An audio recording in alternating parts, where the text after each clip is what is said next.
Hello everyone. आज 9th class का एक क्वेश्चन और करते हैं। चैप्टर है 6 लाइन्स एंड एंगल, एक्सरसाइज है 6.2, क्वेश्चन नंबर 6। क्वेश्चन पढ़ते हैं पहले। P Q and R S are two mirror placed parallel to each other. An incident ray AB strikes the mirror PQ at B. The reflected ray moves along the path BC and strikes the mirror RS at C and again reflects back along the CD. We have to prove AB is parallel to CD.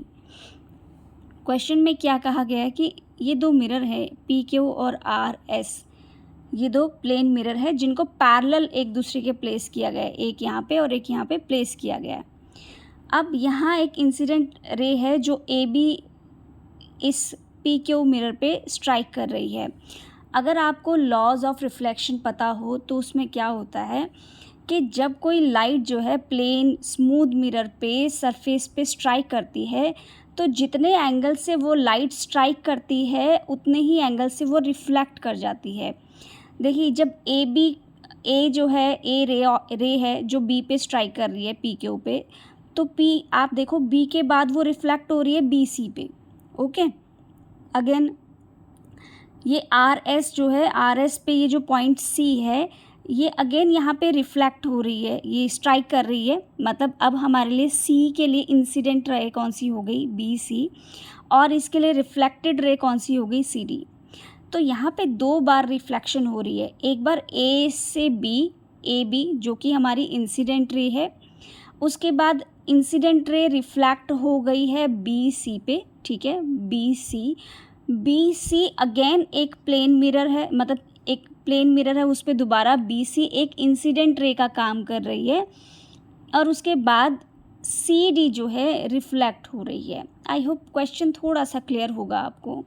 यहाँ पे A 1 2 3 4 क्यों लिखा है मैंने, देखिए laws of reflection कहता है कि अगर हम ये इंसिडेंट रे और रिफ्लेक्टेड रे के बीच में अगर एक लाइन लगा दें, सेंटर में नॉर्मल ड्रॉ कर दें, यानी 90 डिग्री का एंगल बना दें, तो उससे हमें दो एंगल्स मिलेंगे। एक मिलेगा एंगल आई जिसको बोलते हैं एंगल ऑफ इंसिडेंट, जो कि इंसिडेंट लाइन की वजह से मिल रहा है हमें, और जो रे रिफ्लेक्ट हो गई है उससे आर मिलेगा, यानी एंगल ऑफ रिफ्लेक्शन। तो लॉ क्या कहता है, ये लॉज ऑफ रिफ्लेक्शन क्या कहता है कि angle I is equal to angle are.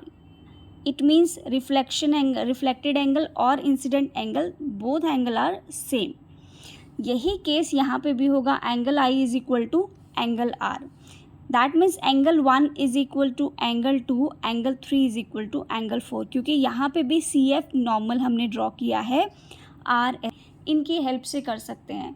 आपको पता होगा दो लाइन पैरेलल हो और अगर वहाँ पे एक ट्रांसवर्सल हो तो वहाँ पे ऑल्टरनेट इंटीरियर एंगल, बहुत सारे कॉम्बिनेशंस बनते हैं, कॉरस्पॉन्डिंग एंगल, वर्टिकल एंगल। बस इनमें से ही कोई ना कोई कॉम्बिनेशन हमने चेक करना है, यहाँ पे कोई बन रहा है, अगर हमें वो कॉम्बिनेशन मिल गया तो बस क्या होगा, तो लाइन्स हमारी क्या हो जाएंगी, पैरेलल हो जाएंगी। ठीक है, तो स्टार्ट करते हैं। सबसे पहले कंस्ट्रक्शन ज़रूर बता दीजिए कि आपने क्या कंस्ट्रक्ट किया है। बी ए एक परपेंडिकुलर मैंने पी क्यू पे ड्रॉन किया है, ऐसे ही सी एफ एक परपेंडिकुलर आर एस पे ड्रॉन किया है। ठीक है, तो प्रूफ क्या करना है हमें कि ए बी, ये जो ए बी है ये सी डी के पैरेलल, जो फर्स्ट इंसिडेंट रे है वो सेकेंड रिफ्रैक्टेड रे के पैरेलल है, हमें ये प्रूफ करना है। Right, okay. देखिए, हमें पता है कि पी क्यू और आर एस इक्वल है, क्योंकि क्वेश्चन में सबसे पहले यही चीज़ मेंशन थी कि पी क्यू और R S two parallel plane mirrors हैं। ठीक है, आपस में पैरेलली रखे गए हैं। और एक और चीज़ हमें पता है कि बी ई और C F, of course these two lines are parallel, दोनों 90 डिग्री ड्रॉ किए गए हैं और पैरेलल लाइन्स पे दो ट्रांसवर्स की तरह ये काम कर रहे हैं। समझ में आया, तो ये दोनों भी पैरेलल होंगे। अब अभी आपको मैंने लॉज ऑफ रिफ्लेक्शन बताया। क्या होता है लॉज ऑफ रिफ्लेक्शन, कि angle of incidence is always equal to angle of reflection. तो angle 1 is equal to angle 2, similarly angle 3 is equal to angle 4 होगा।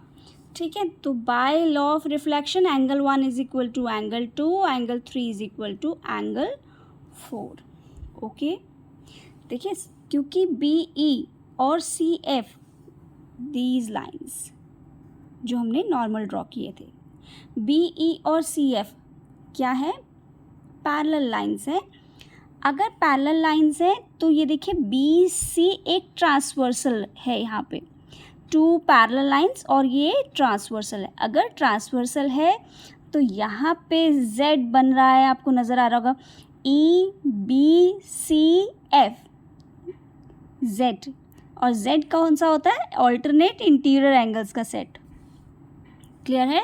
तो एंगल 2 और एंगल 3 आर इक्वल, क्या रीज़न है, ऑल्टरनेट इंटीरियर एंगल। ठीक है, अब देखिए अगर हमने अभी पढ़ा कि 1 और 2 इक्वल एंगल है, मतलब 1 के प्लेस पे 2 भी लिख दो, 2 के प्लेस पे 1 लिख दो, दोनों की सेम वैल्यू है। 3 और 4 इक्वल है। ठीक है, तो अगर हम इक्वल में इक्वल ऐड कर दें तो वो इक्वल्स हो जाते हैं। हमने एक्सिम पढ़ा था अभी चैप्टर 5 में। ठीक है, तो हमने क्या किया, इक्वल पार्ट्स में इक्वल ही ऐड कर दिया। दैट मीन्स 2 में 1 ऐड कर दो, 3 में 4 ऐड कर दो। तो यहाँ से हमारे पास क्या आ जाएगा, angle A B C is equal to angle B C D.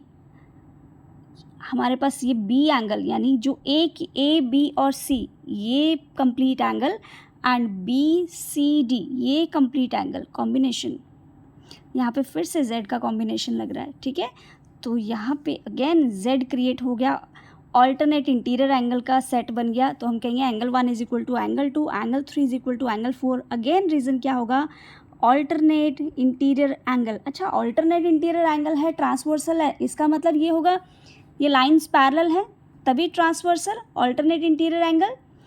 तो बस यहाँ पे क्लियर हो गया कि ए बी और सी डी क्या है, पैरेलल लाइंस है। यही हमें क्वेश्चन में प्रूव करना था। आई होप आपको क्वेश्चन समझ में आया होगा। क्वेश्चन समझ में आया, वीडियो समझ में आई तो प्लीज़ मेरी वीडियो को लाइक ज़रूर कीजिएगा, शेयर कीजिएगा उनके साथ जिनको इसकी ज़रूरत है, और सब्सक्राइब ज़रूर कीजिएगा channel. Thank you so much.